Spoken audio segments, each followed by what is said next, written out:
ঈদুল আজহা উপলক্ষে বরিশালের বাকেরগঞ্জের ভরপাশা ইউনিয়নের দাস ইভা এগ্রো লিমিটেডের কর্ণধার পঙ্কজ কুমার দাস বিশাল আকৃতির এ ষাঁড়টি পালন করেছেন। করোনার সময় হঠাৎ নেওয়া সিদ্ধান্ত থেকেই উদ্যোক্তা হয়ে যান তিনি।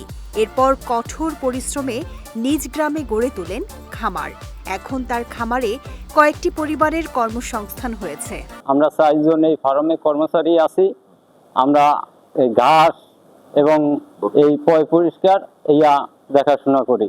3টি গরু নিয়ে শুরু করা পঙ্কজের খামারটিতে বর্তমানে বিভিন্ন জাতের 32টি গরু রয়েছে। কোনো প্রকার কৃত্রিম হরমোন বা ওষুধ ছাড়াই দেশীয় পদ্ধতিতে এবং প্রাকৃতিক খাবার দিয়ে পশুগুলোর পরিচর্যা করা হয় বলে জানালেন এই উদ্যোক্তা।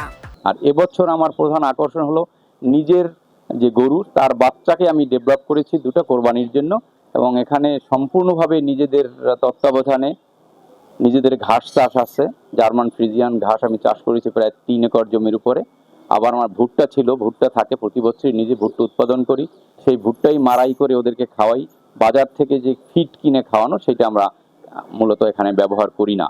তাতে আমাদের দুধ এবং গরুর স্বাস্থ্য দুদিকই ভালো থাকে। তবে খামারে এতগুলো গরুর মধ্যে নজর কেড়েছে কিকো ও শিবা নামের 2টি ষাঁড়। কোরবানির ঈদের জন্য বিশেষভাবে প্রস্তুত করা ষাঁড় দুটির এক একটির ওজন প্রায় 14 থেকে 15 মণ। ন্যায্য দাম পেলে এবছর ষাঁড় দুটি বিক্রি করতে চান বলে জানান পঙ্কজ। যে 2টা গরু এবছর কোরবানির জন্য আমরা তৈরি করেছি, একটির নাম হলো কিকো আর একটির নাম হলো শিবা।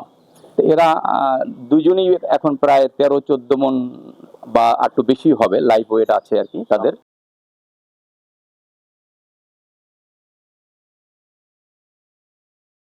বিক্রয়ের সময় আমরা চাচ্ছি যে এক একটা 8-9 লাখ টাকা হবে আশা করি আর কি। প্রায় 6 ফুট উচ্চতার বিশাল ষাঁড় দুটি এবারের স্থানীয় কোরবানির হাট মাতাবে বলে মনে করেন খামারটির সংশ্লিষ্টরা।